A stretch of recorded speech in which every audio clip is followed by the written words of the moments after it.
Hallelujah. ಎಲ್ಲರಿಗೂ ಶುಭ ಮುಂಜಾನೆ ಪ್ರಿಯರೇ. ಈ ದಿನದ ದೇವರ ವಾಕ್ಯವನ್ನ ನೋಡೋಣ. ಕೊಲೊಸ್ಸೆಯವರಿಗೆ ಬರೆದಂತ ಪತ್ರಿಕೆ 3ನೇ ಅಧ್ಯಾಯದ 16ನೇ ವಾಕ್ಯದ 2ನೇ ಭಾಗವನ್ನ ನೋಡೋಣ. ಕರ್ತನ ಕೃಪೆಯನ್ನ ನೆನೆಸಿಕೊಳ್ಳುವವರಾಗಿ ಕೀರ್ತನೆಗಳಿಂದಲೂ ಸಂಗೀತಗಳಿಂದಲೂ ಆತ್ಮ ಸಂಬಂಧವಾದ ಹಾಡುಗಳಿಂದಲೂ ನಿಮ್ಮ ಹೃದಯಗಳಲ್ಲಿ ದೇವರಿಗೆ ಗಾನ ಮಾಡಿರಿ. ದೇವರ ವಾಕ್ಯವನ್ನ ಹೇಳುವ ಹಾಗೆ ದೇವರ ಕೃಪೆಯನ್ನ ನಮ್ಮ ಜೀವಿತದಲ್ಲಿ ನಾವು ಪ್ರತಿಯೊಬ್ಬೊಬ್ಬರು ಪ್ರತಿ ದಿನವೂ ಕೂಡ ಕಾಣುವಂತವರಾಗಿದ್ದೇವೆ. ಆತನ ಕೃಪೆ ಇಲ್ಲದಿದ್ದಲ್ಲಿ ಈ ದಿನ ನಾವು ಯಾರ್ಯಾರು ಜೀವಿಸದೇ ಇರುತ್ತಿದ್ದೇವೋ ನಮಗೆ ತಿಳಿದಿಲ್ಲ ಪ್ರಿಯರೇ.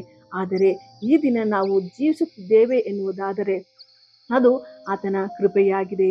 ಈ ದಿನದಲ್ಲಿ ನಾವೆಲ್ಲರೂ ಕೂಡ ದೇವರ ಒಂದು ಆತ್ಮ ಸಂಬಂಧವಾದಂತಹ ಗಾನಗಳನ್ನ ಹಾಡುಗಳನ್ನ ನಮ್ಮ ಹೃದಯಗಳಲ್ಲಿ ಹಾಡುತ್ತಾ ದೇವರನ್ನ ಸ್ತೋತ್ರ ಮಾಡೋಣ. ಅದರ ಮೂಲಕವಾಗಿ ದೇವರಿಗೆ ಸದಾ ಕಾಲವು ಸ್ತುತಿ ಘನ ಮಹಿಮೆಯು ಉಂಟಾಗುವಂಥದ್ದಾಗಿದೆ. ಯಾವಾಗ ಆತನಿಗೆ ನಾವು ಘನವನ್ನ ಸ್ತುತಿಯನ್ನ ಮಹಿಮೆಯನ್ನ ಸಲ್ಲಿಸುವಂತವರಾಗಿರ್ತೇವೋ ಆಗ ನಾವು ಯಾವುದೇ ಸಂದರ್ಭವಿದ್ದರೂ ಕೂಡ ಸಂತೋಷವುಳ್ಳವರಾಗಿ ನಮ್ಮ ಜೀವಿತವನ್ನ ನಡೆಸಲಿಕ್ಕೆ ಸಾಧ್ಯ. ಆದುದರಿಂದ ಈ ದಿನ ನಿಮಗೆ ತಿಳಿದಿರುವಂತಹ ದೇವರ ಹಾಡುಗಳಿಂದ ಭಕ್ತಿಯುಳ್ಳಂತಹ ಆತ್ಮ ಸಂಬಂಧವಾದಂತಹ ಹಾಡುಗಳನ್ನ ನಿಮ್ಮ ಮನಸ್ಸಿನಲ್ಲಿ ನಿಮ್ಮ ಬಾಯಿಯಲ್ಲಿ ನೀವು ಹಾಡುವಾಗ ದೇವರ ಆಶೀರ್ವಾದಗಳನ್ನ, ದೇವರ ಕೃಪೆಯನ್ನ, ದೇವರ ಸಂತೋಷವನ್ನ ಸಂಪೂರ್ಣವಾಗಿ ಹೊಂದಿಕೊಳ್ಳುವಂತವರಾಗಿರ್ತೀರಿ. ಪ್ರಾರ್ಥನೆ ಮಾಡೋಣ.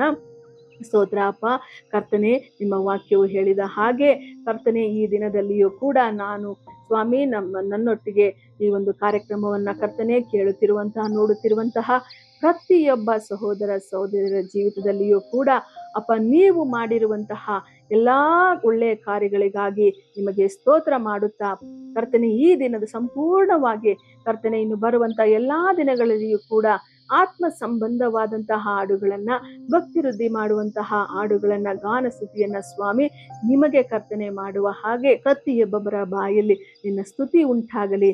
ಪ್ರತಿಯೊಬ್ಬೊಬ್ಬರ ಹೃದಯದಲ್ಲಿ ಕರ್ತನೆ ನಿನಗೆ ಕೃತಜ್ಞತಾ ಸ್ತುತಿ ಏರ್ಪಡಲಿ ಸ್ವಾಮಿ. ನೀವು ಎಲ್ಲರನ್ನ ಆಶೀರ್ವದಿಸಿ ಬಲಪಡಿಸಿ ಇದರ ಮೂಲಕವಾಗಿ ಪ್ರತಿಯೊಬ್ಬೊಬ್ಬರು ಧೈರ್ಯದಿಂದ ತಮ್ಮ ಜೀವಿತವನ್ನು ನಡೆಸಲಿಕ್ಕೆ ಸಹಾಯ ಮಾಡಬೇಕಾಗಿ ಯೇಸು ಕ್ರಿಸ್ತನ ನಾಮದಲ್ಲಿ ಪ್ರಾರ್ಥಿಸಿ ಬೇಡಿ ಹೊಂದಿದ್ದೇವೆ ಕರ್ತನೆ. ಆಮೆನ್.